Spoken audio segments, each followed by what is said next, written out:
رسول اللہ صلی اللہ علیہ وسلم نے فرمایا سب سے بہترین نماز داؤد علیہ السلام کی نماز ہے. وہ نصف رات سوتے تھے، تہائی رات جاگتے تھے اور رات کا چھٹا حصہ سوتے تھے. یعنی پہلے کچھ دیر سو جاتے اور پھر درمیان میں جاگتے، پھر آخر میں پھر سو جاتے. تو اس طرح پھر ان کی تھکاوٹ بھی نہیں ہوتی. جو رات کے بالکل ارلی حصے کا سونا ہوتا ہے نا، وہ اگر انسان کو مل جائے تو وہ اتنا زبردست ہوتا ہے، گویا وہ انسان ساری رات سو چکا، کئی گھنٹوں کی نیند کے برابر ہوتا ہے. اس میں تھکاوٹ جلد اترتی بنسبت پچھلی رات سونے. صحابہ کا قیام. عائشہ رضی اللہ تعالیٰ عنہ سے روایت ہے، انہوں نے فرمایا نبی صلی اللہ علیہ وسلم نے ایک شخص کو مسجد میں قرآن پڑھتے سنا تو فرمایا اللہ اس پر رحم کرے، مجھے اس نے اس وقت فلاں فلاں آیت یاد دلا دی ہے جو میں فلاں فلاں سورت سے بھول گیا تھا. عباد اللہ بن عبداللہ نے حضرت عائشہ رضی اللہ تعالیٰ عنہ سے یہ اضافہ بیان کیا ہے کہ نبی صلی اللہ علیہ وسلم نے میرے گھر میں نماز تہجد پڑھی تو آپ نے عباد کی آواز سنی جو مسجد میں نماز پڑھ رہے تھے. آپ نے فرمایا عائشہ کیا یہ عباد کی آواز ہے؟ میں نے عرض کیا جی ہاں. آپ نے دعا فرمائی اے اللہ عباد پر رحم فرما. کیا خیر خواہی تھی نبی صلی اللہ علیہ وسلم کہ اپنے ساتھیوں کے بارے میں جب سنتے تھے تو وہیں ان کی غیر موجودگی میں بھی ان کے لیے دعا کرتے. تو ابھی آپ نے کہا نا کہ جگہ جگہ روشنیاں، تو یہ صحابہ کے گھروں میں ایسے ہی ہوتا تھا. صحابیات کا قیام. نبی صلی اللہ علیہ وسلم نے فرمایا مجھ سے جبریل علیہ السلام نے کہا کہ حفصہ سے رجوع کر لو کیونکہ وہ بہت روزے رکھنے والی اور بہت قیام کرنے والی ہیں اور بے شک وہ جنت میں آپ کی بیوی ہیں. امام احمد بن حنبل، امام بخاری، حافظ عراقی، یہ سب قیام اللیل کرنے والے لوگ تھے اور ان کے لیے ایسے ہی تھا جیسے کوئی بہت مانوس چیز ہے، یعنی بالکل روٹین کی بات تھی. تہجد کے فائدے. نمبر 1 خیر و بھلائی ملنا. جابر رضی اللہ عنہ سے روایت ہے، کہتے ہیں کہ رسول اللہ صلی اللہ علیہ وسلم نے فرمایا کوئی مرد اور عورت ایسی نہیں کہ رات کو سوئے مگر اس کے سر پہ گریں لگا دی جاتی ہے. بس اگر اس نے جاگتے وقت اللہ کا ذکر کیا تو گرہ کھل جاتی ہے. اگر کھڑا ہوا اور وضو کیا اور نماز پڑھی تو سب گریں کھل جاتی ہیں اور وہ خوش دل ہلکا پھلکا ہو کر بھلائی کو پہنچنے والا ہوتا. یعنی جو لوگ صبح اٹھ کر، یعنی صبح اٹھتے ہی پہلے ذکر کرتے ہیں، اللہ کا دعا کرتے ہیں. اگر تہجد کے وقت اٹھے ہیں تو کون سی آیات پڑھتے ہیں؟ آل عمران کی آخری آیات، ان فی خلق السماوات والارض، اور پھر وضو کرتے ہیں، نماز پڑھتے ہیں تو ان کی ساری گریں کھل جاتی، بالکل فریش ہو کر، ریلیکس ہو کر دن کا آغاز کرتے ہیں. اور اگر نماز مس ہو جائے تو بوجھ تلے آ جاتے. اسی طرح نفس میں چستی آتی ہے، ورنہ سستی اور خباثت نفس کے اندر آتی ہے. لا علاج مرض سے شفا ملنا. امام ابن قیم کہتے ہیں قیام اللیل حفظان صحت کے اسباب میں سب سے زیادہ نفع مند ہے، یعنی صحت کی حفاظت کے لیے سب سے اچھی چیز ہے اور بہت سے لا علاج امراض کو روکنے والے امور میں سے سب سے زیادہ روکنے والا ہے اور جسم، روح اور دل کو بہت چاق و چوبند رکھنے والا ہے. یعنی لا علاج مرضوں کا علاج ہے قیام اللیل. دل کا علاج. یحییٰ ابن معاذ کہتے ہیں دل کا علاج 5 چیزوں میں ہے. نمبر 1 تدبر کے ساتھ قرآن پڑھنا. نمبر 2 پیٹ کو خالی رکھنا، یعنی بہت زیادہ نہ کھانا. نمبر 3 قیام اللیل. نمبر 4 سحری کے وقت اللہ کے سامنے عاجزی اور انکساری کرنا. نمبر 5 نیک لوگوں کی مجلس میں بیٹھنا. دل کو خوشی ملنا. عطا خراسانی کہتے ہیں جب آدمی رات کو تہجد کے لیے اٹھتا ہے تو خوشی کے ساتھ صبح کرتا ہے اور اس قیام کی وجہ سے اپنے دل میں مسرت محسوس کرتا ہے. اور اگر اس پر نیند غالب آ جائے اور وہ اپنے ورد سے سویا رہ جائے تو غم کی حالت میں صبح کرتا ہے کہ آج میرے تہجد مس ہو گئے اور اس کا دل ٹوٹا ہوا ہوتا ہے، گویا کہ اس کا کچھ کھو گیا ہو، کیونکہ اس نے اپنے نفع مند کاموں میں سب سے زیادہ مفید کام کو کھو دیا، یعنی قیام اللیل کو. رزق ملنا. ابن قیم کہتے ہیں 4 چیزیں رزق کو کھینچ لاتی ہیں. نمبر 1 قیام اللیل. نمبر 2 سحری کے وقت استغفار کی کثرت. نمبر 3 صدقے کا خیال کرتے رہنا. نمبر 4 دن کے شروع اور آخر میں اس کا ذکر کرنا، یعنی صبح شام کی دعائیں ہیں یا اذکار ہیں. چہرے پر نور آنا. حسن بصری سے پوچھا کہ رات کو تہجد پڑھنے والے سب لوگوں سے زیادہ حسین چہرے والے کیوں ہوتے ہیں؟ انہوں نے کہا اس لیے کہ وہ تنہائی میں رحمان کے ساتھ گفتگو کرتے ہیں اور اللہ انہیں اپنا نور پہنا دیتا ہے. لوگوں کی محبت ملنا. سعید بن مسیب کہتے ہیں کہ ایک آدمی رات کو نماز پڑھتا ہے تو اللہ اس کے چہرے میں نور بنا دیتا ہے.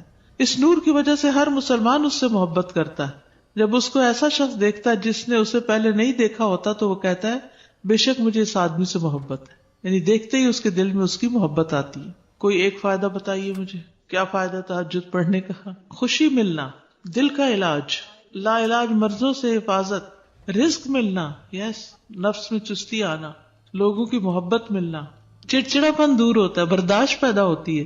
تو جس میں برداشت پیدا ہو جائے تو پھر بہت سے اس کے دوست بن جاتے ہیں. اب دیکھیے کہ پچھلی پہر رات کو اٹھ کے صاف ستھرا ہو کے, نبی صلی اللہ علیہ وسلم کا طریقہ کیا تھا کہ آنکھ کھلتے مسواک کرتے تھے, مسواک کیا, صاف ستھرے ہوئے, پاک ہوئے, اور پھر آپ طویل قیام کرتے.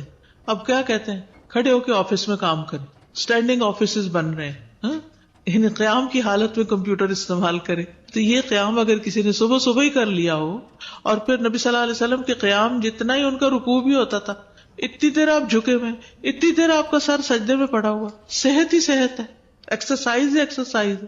فجر سے تھوڑی دیر پہلے اٹھ کے قیام کرنا, میں نے کسی لیکچر میں یہ سنا تھا کہ مطلب ٹھیک ہے آپ یہ تو کرتے ہیں, لیکن یہ بیسیکلی وہ قیام اللیل نہیں ہے, یہ کچھ اور ہی چیز ہے. نہیں, ایسا کچھ نہیں. دیکھیے یہ اور کیا ہے, مطلب ان کا کہنے کا مطلب یہ تھا کہ ہم جیسے یہ سست لوگوں کے لیے ہے کہ اچھا چلو فجر سے ذرا سا پہلے اٹھ کے کر لیا, ورنہ بیسیکلی رات کی ڈیپ میں اٹھیں اور اس وقت کریں. وہ تو بالکل ٹھیک ہے. جیسے بہترین قیام جو ہے وہ داؤد علیہ السلام کا ہے, جو اٹھتے تھے, پھر پڑھتے تھے, پھر لیٹ جاتے تھے, آدھی رات کے بعد اٹھتے تھے, پھر ایک تہائی کے بعد پھر وہ چھٹا حصہ جو تھا پھر دوبارہ سو جاتے تھے. لیکن یہ کہ عشاء کے ساتھ بھی ایکسٹرا نوافل سے بھی چاہے نہ بھی سوئے ہوں وہ بھی قیام ہوتا ہے. یعنی رات کے نوافل چاہے اول حصے میں پڑھ لیں, چاہے درمیان میں, چاہے آخر میں. ہاں یہ ایکسٹرا بات ہے کہ جس کام میں جو جتنی مشقت کرتا ہے اس کا اجر اتنا ہی زیادہ بڑھ جاتا ہے.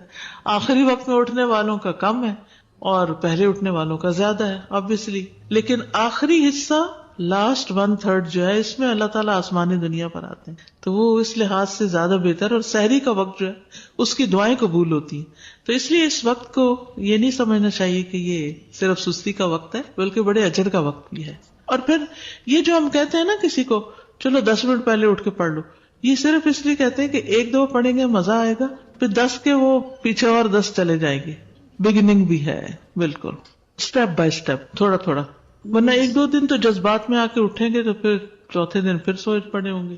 تہجد کا وقت عشاء کے بعد سے طلوع فجر تک, عشاء کے بعد سے طلوع فجر تک.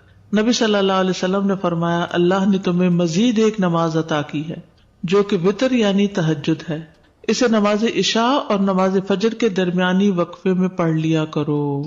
ٹھیک ہے نا, یہ سلسلہ صحیحہ کی حدیث ہے. کب سے کب تک ہے تہجد کا وقت؟ عشاء کے بعد سے فجر تک. اٹھنے کا بہترین وقت مسند احمد کی روایت ہے, ابو مسلم سے روایت ہے کہ میں نے ابو ذر رضی اللہ عنہ سے پوچھا رات کے کس حصے میں قیام کرنا سب سے افضل ہے؟ ابو ذر رضی اللہ عنہ نے کہا میں نے بھی رسول اللہ صلی اللہ علیہ وسلم سے اسی طرح سوال کیا تھا جس طرح تم نے مجھ سے کیا. آپ نے فرمایا رات کے پچھلے پہر, یا رات کے پچھلے پہر یا نصف رات میں, لیکن ایسا کرنے والے بہت تھوڑے ہیں. یعنی مشکل ہے نا آدھی رات کو اٹھنا. آپ مثلاً سوئے ہیں 10 بجے اور 12 بجے پھر اٹھ جائے تو مشکل ہوگا. رات کے آخری حصے میں قیام کرنا. جابر رضی اللہ عنہ سے روایت ہے, انہوں نے کہا میں نے نبی صلی اللہ علیہ وسلم کو فرماتے ہوئے سنا تم میں سے جسے یہ خدشہ ہو کہ وہ رات کے آخر میں نہیں اٹھ سکے گا تو وہ وتر پڑھ لے پھر سو جائے, اور جسے رات کے قیام کا یقین ہو وہ رات کے آخر میں وتر پڑھے, کیونکہ رات کے آخری حصے میں قرات کے وقت حاضری دی جاتی ہے اور یہ بہتر ہے.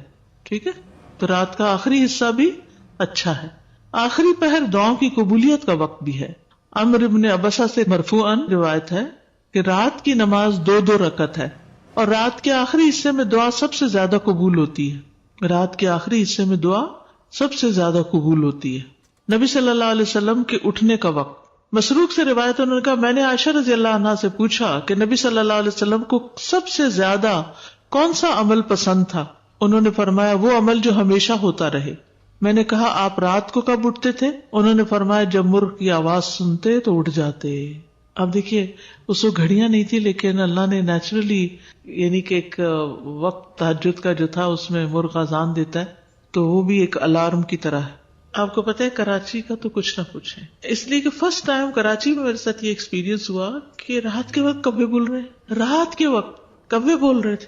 یہ فرسٹ ٹائم میں نے دیکھا تو میں نے کہا یہ کیا ہوا ہے, یعنی میں پریشان ہو گئی جب شروع میں گئی وہاں, یہ کیا ہو رہا ہے. پھر مجھے سمجھ میں آیا کہ یہاں کراچی میں تو ساری رات ٹریفک چل رہی ہوتی ہے اور لوگ جاگ رہے ہوتے ہیں, کہ کراچی میں لوگ رات کو زیادہ جاگتے ہیں. تو وہ پھر کبھی بھی جاگنے لگ گئے. کھانا ملتا ہے، بالکل کھانا بھی ملتا ہے. آپ دیکھیں ریسٹورینٹس کے باہر وہ پرندے اڑ کے رات کے وقت آ کے بیٹھ کے جاتے ہیں، کیونکہ دن کو وہ سب بند پڑا ہوتا ہے بےچارے، ان کا رزق بھی رات کو کھلتا ہے. ان کا یعنی کہ وہ سارا سسٹم ڈسٹرب ہو چکا ہے، جیسے انسان ڈسٹرب ہو گئے تو پرندے بھی ڈسٹرب ہو گئے. حضرت عائشہ سے روایت فرماتی ہیں آپ صلی اللہ علیہ وسلم شروع رات میں سوتے اور آخر رات میں بیدار ہو کر تہجد کی نماز پڑھتے. نبی صلی اللہ علیہ وسلم کا نصف رات کو اٹھنا، آدھی رات کو، یہ وہ حضرت ابن عباس والی روایت ہے جس میں ابن عباس آپ صلی اللہ علیہ وسلم کے گھر میں آ کر رکے تھے اور پھر جب آدھی رات گزر گئی تو آپ بیدار ہو کر تہجد پڑھنے لگے. نبی صلی اللہ علیہ وسلم کا سحری سے قبل نماز سے فارغ ہونا. حضرت عائشہ کہتی ہیں کہ جب سحری کا وقت ہوتا تو میں نبی صلی اللہ علیہ وسلم کو اپنے پاس سویا ہوا ہی پاتی، یعنی آپ تہجد پڑھ کے دوبارہ سو جاتے تھے. حضرت عائشہ سے روایت بیان کرتی ہیں کہ بلا شبہ اللہ عز و جل رسول اللہ صلی اللہ علیہ وسلم کو رات میں جگا دیتے، چنانچہ صبح نہ ہو پاتی کہ آپ اپنے معمول کی عبادت سے فارغ ہو چکے ہوتے تھے. تہجد کے لیے بیدار ہونے کی سنتیں. آنکھ کھلنے پر دعا پڑھنا. نبی صلی اللہ علیہ وسلم نے فرمایا جو شخص رات کو بیدار ہو کر یہ دعا پڑھے لا الہ الا اللہ وحدہ لا شریک لہ لہ الملک ولہ الحمد وہو علی کل شیء قدیر الحمد للہ وسبحان اللہ ولا الہ الا اللہ واللہ اکبر ولا حول ولا قوة الا باللہ ثم قال اللہم اغفر لی او دعا استجیب لہ فإن تودع وصلى قبلت صلاته. نبی صلی اللہ علیہ وسلم نے فرمایا جو شخص رات کو بیدار ہو کر یہ دعا پڑھے لا الہ الا اللہ آخر تک اور پھر کہے اللہم اغفر لی، اے اللہ میری مغفرت فرما، یا کوئی اور دعا کرے جو اس کی دعا ہے تو اس کی دعا قبول ہوتی ہے. پھر اگر اس نے وضو کیا اور نماز پڑھی تو نماز بھی قبول ہوتی ہے. ٹھیک ہے. آل عمران کی آخری 10 آیات پڑھنا.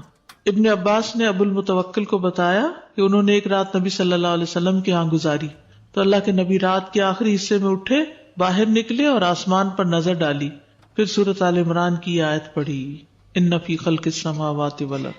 3 بار وقفے سے اٹھنا.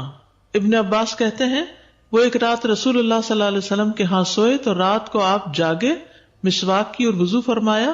آپ اس وقت یہ آیات پڑھ رہے تھے ان فی خلق السماوات والارض. یہ آیات تلاوت فرمائی حتیٰ کہ سورت ختم کی، پھر آپ کھڑے ہوئے اور 2 رکعتیں پڑھی. ان میں بہت طویل قیام، رکوع اور سجدے کیے، پھر واپس پلٹے اور سو گئے یہاں تک کہ آپ کی سانس کی آواز سنائی دینے لگی. پھر آپ نے اس طرح 3 دفعہ کیا، 6 رکعتیں پڑھی. ہر دفعہ آپ مسواک کرتے، وضو فرماتے اور ان آیات کی تلاوت فرماتے. پھر آپ نے 3 وتر پڑھے، پھر مؤذن نے اذان دی تو آپ نماز کے لیے باہر تشریف لے گئے. یعنی بار بار وضو کیا، بار بار مسواک کیا اور بار بار ان فی خلق پڑھا اور عبادت کی. بیدار ہوتے ہی مسواک کرنا.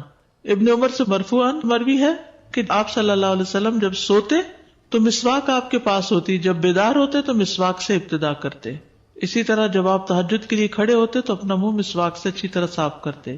2 رکعتیں پڑھ کر سلام پھیرتے اور مسواک کرتے. سبحان اللہ، کس کثرت کے ساتھ منہ صاف کرتے. صحابہ کو بھی حکم دیا جاتا کہ رات کو اٹھے تو مسواک کرے. پھر درمیانہ وضو کرنا.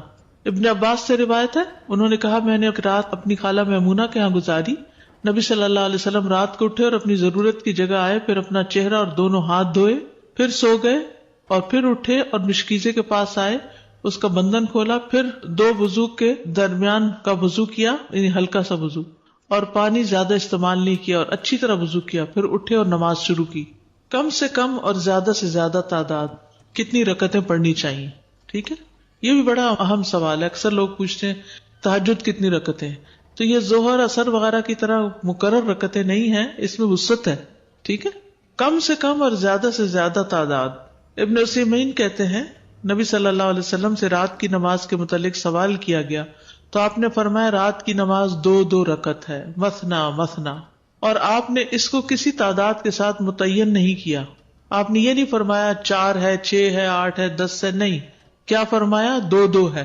تو جب نبی صلی اللہ علیہ وسلم نے اس کے لیے کسی گنتی کو متعین کیے بغیر کیفیت کو واضح کر دیا تو اس سے معلوم ہوا کہ نماز کا معاملہ اس بارے میں وسعت رکھتا ہے، یعنی اس میں کافی گنجائش ہے. انسان 100 رکعتیں بھی پڑھ سکتا ہے اور 1 رکعت کے ساتھ اس کو وتر بنا سکتا ہے. تو اصل بات یہ کہ انسان جتنی طاقت پاتا ہے اتنی رکعتیں ادا کر لے. ٹھیک ہے، ابن باز رات کی نماز کی تعداد کے متعلق کہتے ہیں کہ یہ بات ہر انسان کی طاقت کی طرف لوٹتی ہے، اور نبی صلی اللہ علیہ وسلم 11 رکعت ادا کرتے اور 2 رکعت پر سلام پھیرتے. آپ علیہ الصلوۃ والسلام اپنی قرات، اپنے رکوع اور اپنے سجدوں کو لمبا کرتے تھے، اور قیام اللیل کو 2 ہلکی پھلکی رکعتوں کے ساتھ شروع کرتے تھے. سب سے بہتر یہی ہے، اور اگر وہ 3، 5 یا اس سے بھی زیادہ پڑھتا تو کوئی حرج نہیں، ہر ایک اپنی طاقت کے مطابق ادا کرے گا، اس میں کوئی حد نہیں. لیکن سب سے افضل صورت 11 رکعت نماز پڑھنا ہے، 8 تہجد اور 3 وتر. نبی صلی اللہ علیہ وسلم کا رمضان اور غیر رمضان میں 11 رکعت سے زیادہ نہ پڑھنا. ابو سلمہ بن عبد الرحمن سے روایت ہے، انہوں نے عائشہ رضی اللہ تعالی عنہا سے پوچھا، اور یہ صحیح مسلم کی روایت ہے، کہ رمضان میں رسول اللہ صلی اللہ علیہ وسلم کی نماز کیسے ہوتی تھی؟ انہوں نے جواب دیا، رسول اللہ صلی اللہ علیہ وسلم رمضان اور اس کے علاوہ دوسرے مہینوں میں فجر سے پہلے 11 رکعتوں سے زیادہ نہیں پڑھتے تھے. شیخ البانی کہتے کہ صحیح نص کے ذریعے رسول اللہ صلی اللہ علیہ وسلم کے فعل سے قیام اللیل کی رکعات کی تعداد 11 ثابت ہے، اور جب ہم اس میں غور کرتے ہیں تو ہمارے لیے انتہائی واضح طور پہ ظاہر ہو جاتا ہے کہ آپ اپنی پوری زندگی اس گنتی پر قائم رہے، خواہ رمضان ہو یا اس کے علاوہ آپ اس سے زیادہ نہیں پڑھتے تھے. جہاں 13 کی بات آتی ہے نا تو وہ 2 سنت فجر کی بھی شامل کر لیتے ہیں. حضرت عائشہ سے روایت ہے، نبی صلی اللہ علیہ وسلم رات کو 11 رکعتیں پڑھتے، 8 رکعتیں تہجد اور 3 وتر. کبھی 9 رکعتیں بھی پڑھی ہیں آپ نے، ٹھیک ہے، کبھی 7 رکعتیں بھی ادا کی ہیں آپ نے، اور 7 سے کم نہیں پڑھی، یعنی 6 پڑھ کے 1 وتر کیا ہے، 7 سے کم نہیں پڑھی اور 13 سے زیادہ نہیں پڑھی. رکعات کی ادائیگی کا طریقہ کیا ہے؟ 2 کر کے پڑھنا. حضرت عبداللہ بن عمر سے روایت، انہوں نے کہا ایک آدمی نے پوچھا کہ اللہ کے رسول رات کی نماز کیسے ادا کی جائے؟ آپ نے فرمایا رات کی نماز 2 رکعتیں ہیں، جب صبح ہونے کا اندیشہ ہو تو 1 وتر پڑھ لو. جب آپ تہجد پڑھتے تو ہر 2 رکعتوں کے بعد سلام پھیرتے اور 2 ہلکی رکعتوں سے آغاز کرتے. زید بن خالد جوہنی سے روایت ہے، انہوں نے کہا میں آج رسول اللہ صلی اللہ علیہ وسلم کی نماز کا مشاہدہ کروں گا، یعنی رات کی نماز کا. میں نے دیکھا کہ آپ نے 2 ہلکی رکعتیں پڑھی، پھر 2 انتہائی لمبی، بہت ہی زیادہ لمبی رکعتیں ادا کی، پھر 2 رکعتیں پڑھی جو ان 2 لمبی رکعتوں سے ہلکی تھی، پھر 2 پڑھی جو پہلے والوں سے کم تھی، پھر 2 پڑھی جو اپنے پہلی والی رکعتوں سے کم تھی، پھر 2 رکعتیں پڑھی جو اپنی پہلی والی رکعتوں سے کم، پھر وتر ادا کیا. یعنی سب سے پہلے 2 ہلکی، پھر 2 خوب لمبی، پھر 2 اس سے کچھ کم، پھر اس سے کم، پھر اس سے کم، پھر اس سے کم، اس طرح. لیکن آپ کی یہ جو رکعتیں تھی بہت خوبصورت اور بہت طویل ہوتی تھی. حضرت عائشہ کہتی ہیں ان کی خوبصورتی اور ان کی طوالت کے بارے میں مت پوچھو.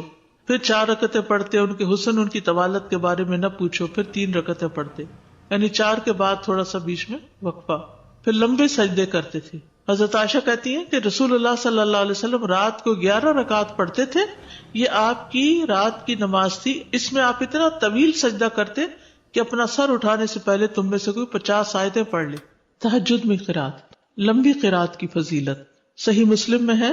جابر رضی اللہ عنہ سے روایت ہے، انہوں نے کہا کہ رسول اللہ صلی اللہ علیہ وسلم نے فرمایا فضیلت والی نماز وہ ہے جس میں قیام لمبا ہو، یعنی دیر تک کھڑے رہیں. 10 آیات کی تلاوت کا اجر. رسول اللہ صلی اللہ علیہ وسلم نے فرمایا جس شخص نے 10 آیتوں سے قیام کیا وہ غافلوں میں سے نہیں لکھا جاتا. 100 آیات کی تلاوت کا اجر. رسول اللہ صلی اللہ علیہ وسلم نے فرمایا جس نے 100 آیات کے ساتھ قیام کیا وہ فرما برداروں میں سے لکھا جاتا ہے.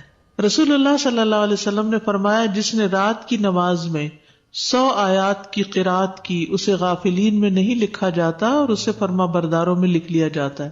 1000 آیات کی تلاوت کا بے انتہا اجر.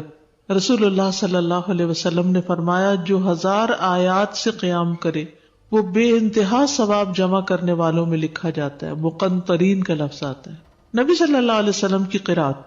آپ صلی اللہ علیہ وسلم کی تہجد میں قرات مختصر ہونے یا لمبی ہونے کے اعتبار سے مختلف ہوتی تھی. کبھی آپ ہر رکعت میں یا ایھا المزمل کی مقدار کے مطابق قرات کرتے تھے اور یہ 20 آیات والی سورت ہے، ٹھیک ہے. کبھی آپ ہر رکعت میں کیا پڑھتے؟ یا ایھا المزمل 20 آیات والی. کبھی 50 آیات کے برابر قرات کرتے تھے، اور کبھی کبھی سورۃ البقرہ اور آل عمران اور النساء بھی. تو اس سے ہی پتہ چلتا ہے کہ اس میں کوئی لگا بندہ قاعدہ نہیں کہ اتنی ضرور قرات کی جائے، حسب حالت کم یا زیادہ کی جا سکتی ہے.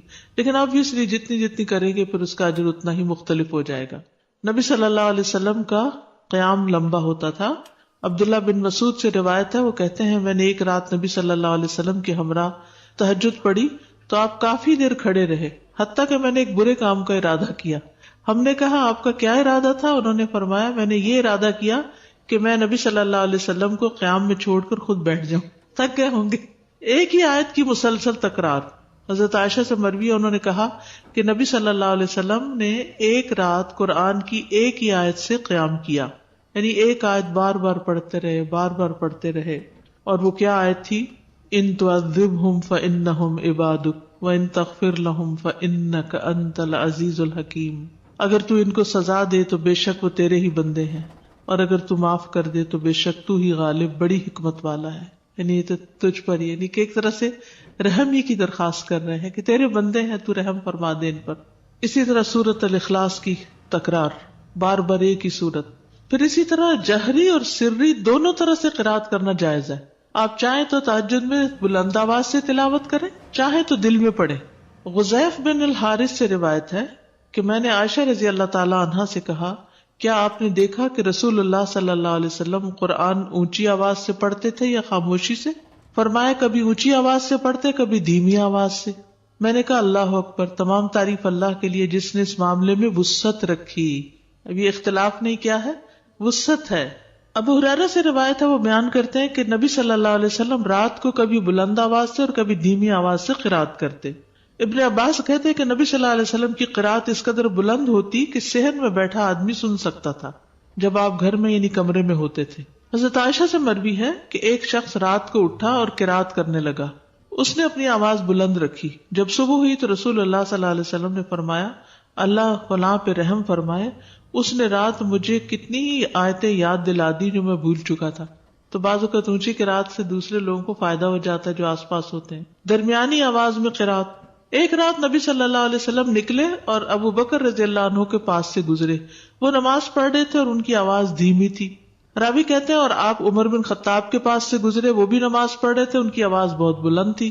کہتے ہیں جب وہ دونوں نبی صلی اللہ علیہ وسلم کے پاس اکٹھے ہوئے تو آپ نے فرمایا اے ابو بکر، میں تمہارے پاس سے گزرا، تم نماز پڑھ رہے تھے اور تمہاری آواز دھیمی تھی. انہوں نے کہا اللہ کے رسول، میں نے جس سے مناجات کی اسے سنایا، یعنی جس سے میں بات کر رہا ہوں اس کو تو دھیمی آواز بھی سن جاتی. کہتے ہیں پھر آپ نے عمر سے کہا میں تمہارے پاس سے گزرا اور تم بلند آواز سے نماز پڑھ رہے تھے. انہوں نے کہا اللہ کے رسول، میں سوتے کو جگا رہا تھا اور شیطان کو بگا رہا تھا. بس نبی صلی اللہ علیہ وسلم نے فرمایا اے ابو بکر، اپنی آواز کچھ بلند کیا کرو، اور اے عمر، تم اپنی آواز کچھ دھیمی رکھا کرو. درمیانی چیز. لیکن یاد رکھیے کہ دوسرے کو اذیت نہیں دینی چاہیے. اگر کوئی سو رہا ہے اور وہ چاہتا ہے کہ ہم اونچا نہ پڑھیں تو پھر اونچا نہ پڑھیں. یا کوئی اور بھی تہجد پڑھ رہا ہے، یعنی ایک ہی کمرے میں ہسبینڈ وائف دونوں پڑھ رہے ہیں اور دونوں ہی اپنی اپنی اونچی کر رہے ہیں تو کسی کی کوئی بات سنائی نہیں دے گی. ابو سعید کہتے ہیں کہ رسول اللہ صلی اللہ علیہ وسلم نے مسجد میں اعتکاف فرمایا. آپ نے لوگوں کو سنا کہ اونچی آواز سے قرات کر رہے تھے. آپ نے پردہ ہٹایا اور فرمایا خبردار، بے شک تم سب کے سب اپنے رب سے مناجات کر رہے ہو، مگر تم میں سے کوئی دوسرے کو ہرگز ایذا نہ دے، کوئی کسی کو تکلیف نہ پہنچائے، اور قرات میں اپنی آواز دوسرے پر بلند نہ کرے. یا فرمایا نماز میں، یعنی دو لوگ پڑھ رہے ہیں تو کوئی ایک دوسرے سے اونچا کرنے کی کوشش نہ کرے، اپنی اپنی نماز پڑھی جائے. ٹھیک ہے، اس میں وسعت ہے. اونچی آواز سے پڑھ سکتے ہیں اور نیچے سے، لیکن پسندیدہ کیا ہے؟ درمیانی آواز سے پڑھنا. لیکن اگر کوئی اور ساتھ پڑھ رہا ہو، مثلا آپ نے دیکھا ہوگا کہ بعض اوقات آپ پڑھتے ہوئے بھول جاتے ہیں اگر بیچ میں کوئی اور کسی بھی چیز کی آواز آ رہی، تو اس صورت میں اگر دوسرے ہوں تو ان کی رعایت کرنی چاہیے. اس وسعت کا فائدہ یہ ہے نا، جیسے سجدے کی دعائیں یا رکوع کی یا اور اسی طرح کی، تو کبھی ایک پڑھ لے کبھی دوسری پڑھ لے تو اس سے نماز کے اندر ایک خوبصورتی رہتی ہے، ایک توجہ رہتی ہے. شیطان سے بچنے کے لیے اللہ کی پناہ لینا. ابو سعید خدری بیان کرتے ہیں کہ رسول اللہ صلی اللہ علیہ وسلم جب رات کو قیام فرماتے تو اللہ اکبر کہتے، پھر سبحانک اللہم و بحمدک و تبارک اسمک و تعالی جدک و لا الہ غیرک کہتے، پھر 3 بار لا الہ الا اللہ کہتے، 3 بار اللہ اکبر کبیرہ کہتے. اس کے بعد اعوذ باللہ السمیع العلیم من الشیطان الرجیم من ہمزہ ونفخہ ونفثہ پڑھتے. بخشش طلب کرنا. ربیعہ الجرشی سے روایت ہے، کہتے ہیں کہ ایک مرتبہ میں نے عائشہ رضی اللہ عنہا سے سوال کیا تو میں نے کہا کہ رسول اللہ صلی اللہ علیہ وسلم جب رات کو قیام کرتے تو کس چیز سے آغاز فرماتے؟ انہوں نے کہا کہ آپ 10 مرتبہ اللہ اکبر کہتے، 10 بار سبحان اللہ 10 بار لا الہ الا اللہ، 10 بار استغفر اللہ، اور 10 مرتبہ یہ دعا اللہم اغفر لی واہدنی وارزقنی، اور پھر 10 بار یہ دعا اللہم انی اعوذ بک من الضیق یوم الحساب، دنیا کی تنگی سے دعا مانگنا۔ شریک حوزنی کہتے کہ میں ام المومنین عائشہ رضی اللہ عنہا کے پاس گیا اور ان سے پوچھا کہ رسول اللہ صلی اللہ علیہ وسلم جب رات کو اٹھتے تو کس چیز سے ابتدا کرتے؟ انہوں نے کہا تحقیق تو نے مجھ سے ایسا سوال کیا جس کے متعلق تجھ سے پہلے مجھے کسی نے نہیں پوچھا۔ آپ جب رات کو اٹھتے تو 10 بار اللہ اکبر کہتے، 10 بار الحمدللہ کہتے، 10 بار سبحان اللہ و بحمدہ کہتے، 10 بار سبحان الملک القدوس کہتے، 10 بار استغفر اللہ کہتے، 10 بار لا الہ الا اللہ کہتے، 10 بار اللہم انی اعوذ بک من ضیق الدنیا و ضیق یوم القیامہ۔ اس میں قیامت کی تنگی کا بھی ذکر آتا ہے۔